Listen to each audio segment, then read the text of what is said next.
Nagwawala po etong si Badoy dahil nga dito sa kumakalat na meme nga naman. Siguro kung kayo makita sa social media na kumakalat yung meme nyo na ganito, critical condition due to stroke, abay siguro pangingilabutan kayo, kahit sino pangingilabutan. Pero syempre, ang mga katulad kasi ni Badoy, matitibay ang sikmura, kung tutuusin daw, ito ay nakakatulong pa sa kanya. At alam niyo po ba, na katulad ng madalas kong sabihin, laging bukang bibig nga netong si Badoy ang kanya daw pakikipaglaban sa CPP-NPA at sa mga komunistang grupo. Kaya ang pinagbibintangan niya ng gumawa or kung sino man yung daw na gumawa na itong meme na ito, ang pinagbibintangan niya po ay ang mga stupido daw. Stupido na komunista. Sabi dito, sabi ng mga stupido na komunista, nagka-stroke daw ako.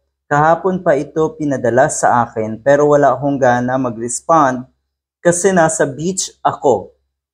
At super ganda daw doon sa beach. Yon, pero pinatulan mo rin. Ibig sabihin, apektado ka. Kasi kung hindi ka apektado, simple lang. Tatawanan mo lang. Siguro pwede mong i-counter post yung mga ganito na I'm okay, I'm good, wala akong problema. Baka kasi may nag-aalala sa'yo nung makita nila ng itong post na ito. So sa halip na kayo ay magalit, pasinungalingan nyo na okay kayo. Siguro kasi inisip nyo, wala namang nag-worry sa inyo. Malala yun. At bakit nyo po sinabing ito ay positibo para sa inyo? Kakaiba kasi napaka-weird ng ganito naging positibo daw ito sa kanya. Hindi po yan positibo. Alam niyo po kung sino yung mga galit sa inyo, yun pong mga kababayan natin.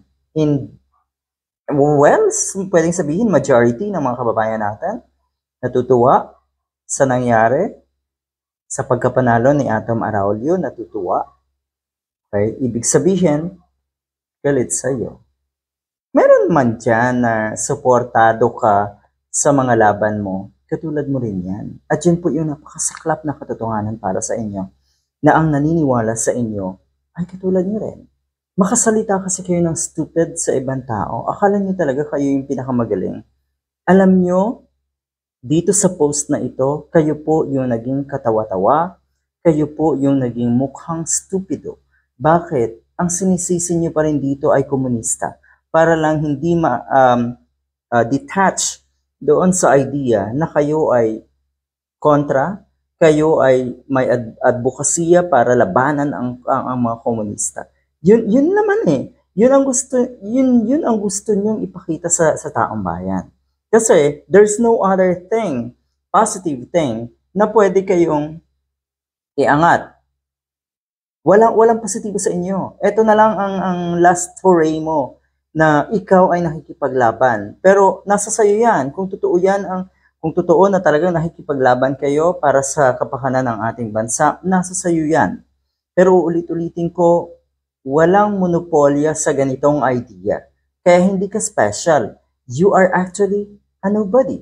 You're nothing. Kung titignan mo sa ang anggulo man, sa mga ganitong pagsagot-sagot mo, you are nothing. You can be nobody by now. Okay? At ang masaklap dyan, pinagtatawanan ka ng mga taong nasa paligid mo. Okay. Pinagtatawanan ka sigurado ng mga taong nakakakilala sa iyo personally. Nagtataka siguro sila kung paano nga naging ganito ang buhay mo. Naging pariwara.